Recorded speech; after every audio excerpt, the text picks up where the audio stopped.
पितृपक्ष 2023 हिंदू पंचांग के अनुसार पितृपक्ष का आरंभ भाद्रपद मास के शुक्ल पक्ष की पूर्णिमा से होता है और अश्विन मास की अमावस्या पर समापन होता है। इस साल पितृपक्ष 29 सितंबर से आरंभ हो रहा है और 14 अक्टूबर को समाप्त होगा। मानता है कि इन 15 दिनों में पितृलोक से मृतलोक में अपने वंशजों से सूक्ष्म रूप से मिलने आते हैं, लिहाजा उनका सम्मान करना, उनके लिए श्राद्ध अनुष्ठान आदि करने से वे प्रसन्न होते हैं।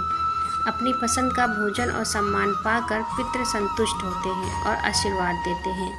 सनातन धर्म में पूर्वजों का आशीर्वाद प्राप्त करने के लिए एक पखवाड़े का समय निर्धारित किया गया है, जब हम अपने पूर्वजों को याद करते हुए उनके लिए तर्पण करते हैं और पिंडदान करते हैं। ऐसा करने से हमारे पितरों की आत्मा तृप्त और प्रसन्न होकर हमें सदा सुखी और खुशहाल रहने का आशीर्वाद देती है। आइए जानते हैं कि इस साल पितृपक्ष की शुरुआत कब से होगी।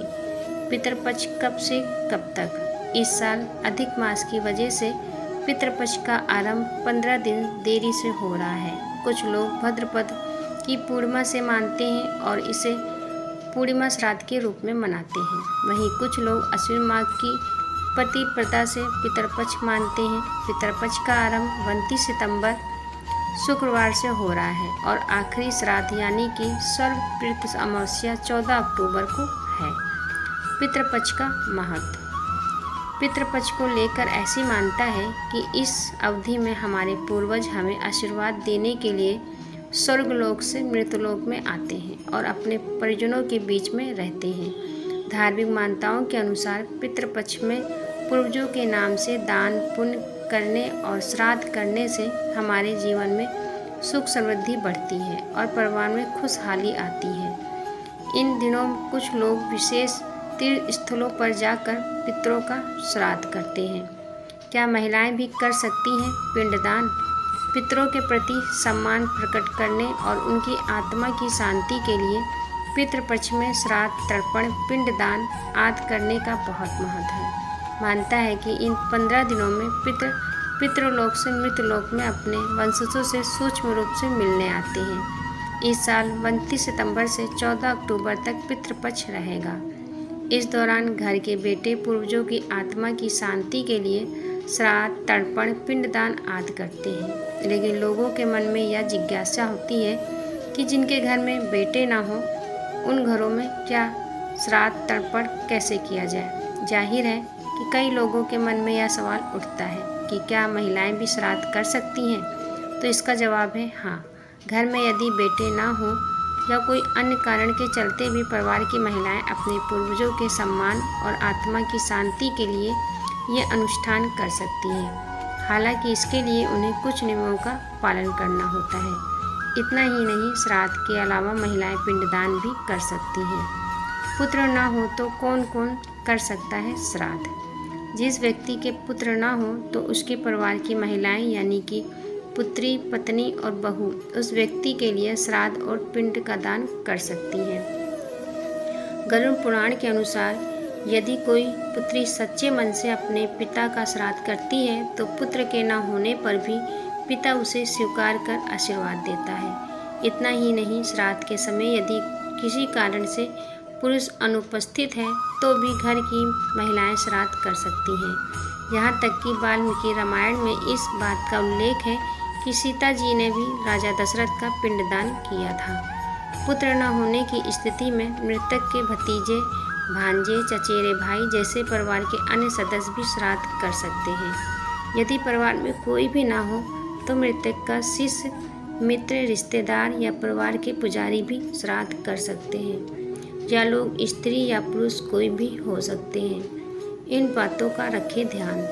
श्राद्ध पिंडदान जैसे अनुष्ठान करते समय महिलाओं को कुछ बातों का ध्यान रखना जरूरी है, जैसे कि वे इस समय सफ़ेद या पीले रंग के ही कपड़े पहने। इसके अलावा बेहतर होता है कि विवाहित महिलाएं ही श्राद्ध करें। पितृतर्पण करते समय महिलाओं को यह ध्यान रखना चाहिए कि वे जल में कुश और काले तिल डालकर तर्पण ना करें, क्योंकि इसकी मनाही की गई है। पितृपक्ष में घर की महिलाएं भूल कर भी ना करें ये काम। इस दौरान घर की महिलाओं को कुछ बातों का खास ध्यान रखना चाहिए। वरना उनके पूर्वज आपसे नाराज़ हो सकते हैं। आइए जानते हैं पितृपक्ष में क्या करें क्या ना करें। पितृपक्ष में महिलाओं को शाम के समय दिया जरूर जलाना चाहिए। ध्यान रखें कि पितृपक्ष में रोजाना एक दिया दक्षिण दिशा की तरफ करके घर के बाहर रख दें। जो लोग फ्लैट में आदि में रहते हैं वह अपने घर की बालकनी में दक्षिण दिशा में करके दिया जला सकते हैं।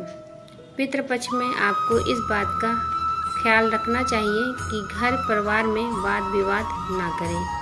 महिलाएं कोशिश करें कि वह अपने परिवार में तालमेल बनाकर रखें। महिलाओं को मासिक धर्म के दौरान श्राद्ध तर्पण का खाना ना बनाएं। यदि घर में कोई अन्य महिला है तो आप उनसे बनवा सकती हैं या फिर घर का लड़का भी खाना बना सकता है।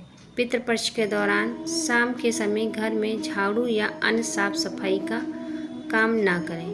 पितृपक्ष में हर दिन जब भी खाना बनाएं उसमें से एक हिस्सा पहले ही निकाल कर पितरों के नाम से गाय को जरूर खिला दें। कहा जाता है कि पितृपक्ष के दौरान हमारे पूर्वज पक्षियों के रूप में इस धरती पर आते हैं, इसलिए इन दिनों गलती से भी किसी पक्षी को नहीं सताना चाहिए। ऐसा करने से हमारे पूर्वज नाराज हो सकते हैं। पितृपक्ष में श्राद्ध कर्म करने वाले व्यक्ति को पूरे 15 दिनों तक बाल और नाखून नहीं कटवाने चाहिए। साथ ही इस दौरान ब्रह्मचर्य का पालन भी करना चाहिए।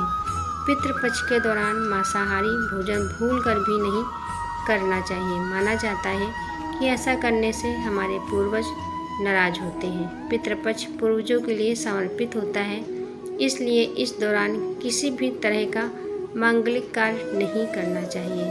पितृपक्ष के दौरान शादी, मुंडन, सगाई और गृह प्रवेश जैसे मांगलिक कार्य वर्जित माने जाते हैं। जिस भी दिन पितृपक्ष में श्राद्ध या तर्पण की तिथि हो उस दिन पितरों को पसंद का खाना ही बनाएं।